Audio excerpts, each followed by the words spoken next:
Cosplayers, cosplayeuses, si vous avez manqué Japan Expo ou si vous avez envie d'un compte-rendu du vendredi de cette 17e édition côté cosplay, vous avez frappé à la bonne porte. Commençons par nous attarder sur une nouveauté présente dans le village cosplay, les stands photos en libre accès. Chaque année, les cosplayers sont nombreux et le public va à leur rencontre armé de smartphones ou d'appareils photo. Excepté sur les stands des associations spécialisées dans la photo de cosplay, aucun espace n'existait jusqu'alors pour prendre la pause et cela se faisait donc dans une joyeuse anarchie au milieu des allées.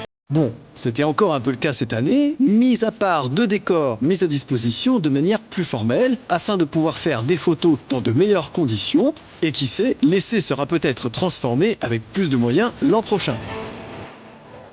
Les stands de photo libre accès ont l'air d'avoir bien marché, je suis très content parce que aussi les gens étaient très respectueux des espaces. Il y avait beaucoup de gens en interne qui mettaient des doutes et moi je voulais croire justement que les gens allaient comprendre et allaient être respectueux et ça a été le cas. Et donc voilà, je suis vraiment satisfait de ça. Donc c'est une expérience plutôt concluante à renouveler les années prochaines, peut-être en partenariat avec des éditeurs qui voudraient justement mettre en avant certaines licences parce que voilà, pertinemment si on faisait certaines licences, je pense que certains cosplayers seraient très très heureux d'avoir un décor dans la thématique. Mais voilà, ça c'est une expérience vraiment positive. Côté concours du jour, au programme sur la scène Ichigo, le second cosplay show avec toujours 37 prestations, mais cette fois, ce sont 15 récompenses qui ont été attribuées, avec une nuance de taille, la longueur de la liste d'attente. Il y a toujours beaucoup plus de demandes le vendredi, on a, je crois, une liste d'attente suffisante pour faire 2 autres concours de plus, donc c'est assez énorme. Ça va tout le monde ? Le tout présenté par Link et Navi, version plus grande que dans nos souvenirs d'ailleurs, et sous les yeux d'un jury composé notamment de Nad Cosplay, vainqueur de la saison 2 de Coups Humains. C'était juste histoire de placer cette information, parce que c'est classe quand même. C'est encore une fois un duo qui a ouvert les festivités sur scène, avec un spectacle de marionnettes et de costumes de qualité issu du film Peau d'âne, un choix audacieux et réussi, et récompensé par le jury d'un 2e prix costume groupe. Les cosplayers ont continué à faire preuve d'éclectisme, puisqu'après le cinéma français, on a eu, pêle-mêle, des hommages rendus à des jeux vidéo récents ou classiques, et même à la comédie musicale, Le Fantôme de l'Opéra.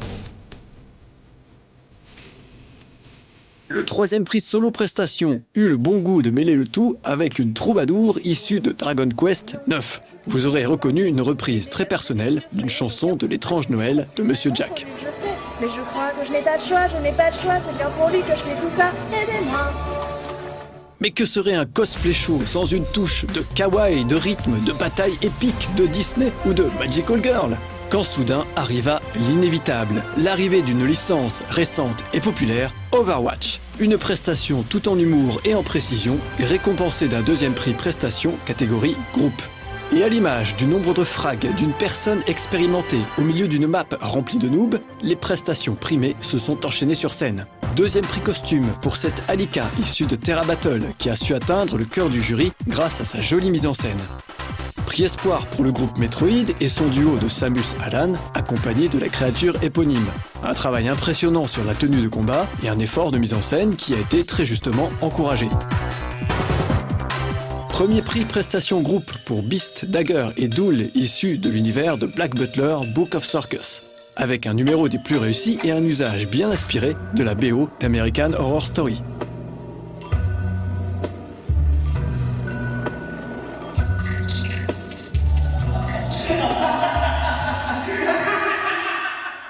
Et fin de la série, avec le 2e prix prestation solo pour cette Catwoman, tout en perles et strass, un prix qui, contrairement au diamant, ne fut pas volé.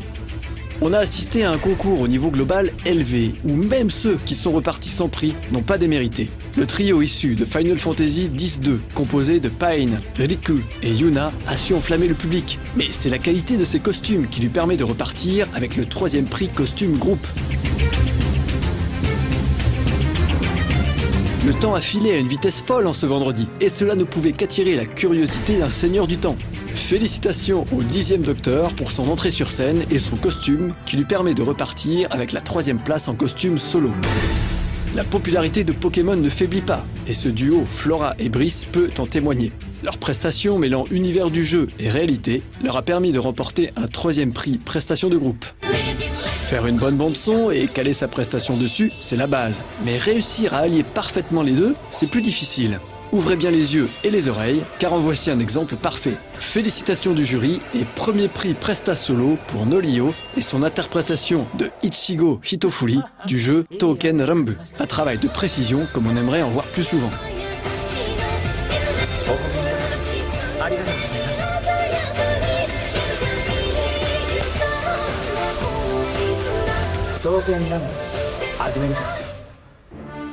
Travail de précision également pour le casque et les accessoires de cette Padmé tirée de la prélogie Star Wars.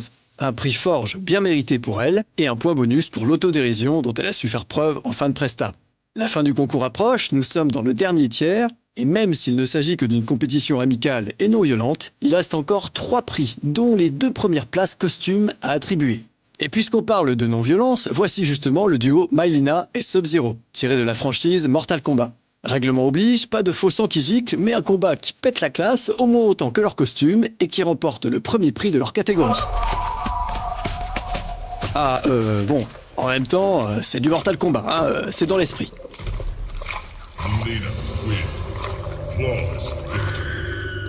Après un tel effet, un peu de couleur, d'arc-en-ciel et d'espièglerie pour décompresser. Mesdames et messieurs, Binka en Shuzo de Show by Rock enflamme la scène et vos pupilles. Un costume splendide, récompensé d'une première place aussi dans sa catégorie. Une belle réussite. Pour finir ce tour d'horizon, le prix Coup de cœur a récompensé une performance mêlant références pointues et influences hip-hop.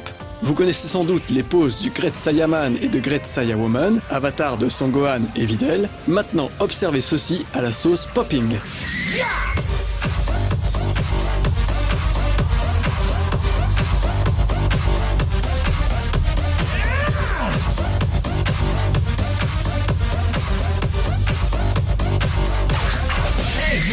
Un régal et un divertissement de qualité à l'image de ce cosplay show très réussi au niveau danse et assez homogène.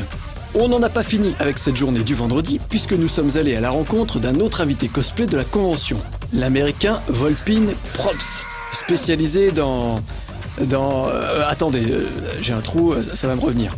En tout cas, présent en tant que jury ECG et pour proposer 2 workshops, un sur sa spécialité et un autre sur comment monter un projet professionnel à partir de sa passion. So I started Volpin Props in some respects in 2007. And I wasn't calling myself Volpin Props then, but I got registered for a couple of, costuming, cosplay websites, and I registered and I called myself Volpin. And when I started taking on client jobs, I had to create this as a company. So I've been called Volpin Props forever, so I called myself Volpin Props LLC. And so 5 years ago, as of July 1st, was my first day doing it full time. So five years ago, I quit my job as a graphic designer and thought, okay, I'll try this. I'll see if I can do it as a full-time job. I like to think I come from a family of builders. My grandfather was a machinist. He built aircraft and spacecraft parts in the 60s and 70s. Both of my uncles, they build race cars. They know to weld, and they've always grown up. Always been in garages. They've been making stuff. My father's the same way. So, very young age, I was taught, you don't always have to buy things. You don't always have to buy something new. You can fix something old. You can build something yourself. So making furniture and building portions of a house and building a deck, that was always just something that I knew how to do, and my family was always into that. So I just tried it. Then I messed it up. I didn't do it right, but I practice and you get better and you get better. So yeah, it's definitely part of my upbringing. And I was really kind of a pest. But it worked, it paid off. I got in touch with one of the community managers, and it turned out she'd heard of my work and seen it before, and I was able to pitch to them. I said, we could do this, we could do a build video, we can make this into a whole thing, and you can showcase it, and it just turns into advertising. So yeah, with them I kind of bugged them. League of Legends actually approached me, so Riot Games. I had done a piece for Curse Gaming, and I did trophies for them. And Riot reached out to me, and they wanted an esports trophy, and so they said, hey, can you make us one? And I went, absolutely. And so that kind of opened the door then. I've done a handful of other projects for them since then. C'est tout pour le cosplay en ce vendredi de Japan Expo. Rendez-vous pour la suite avec l'ECG samedi.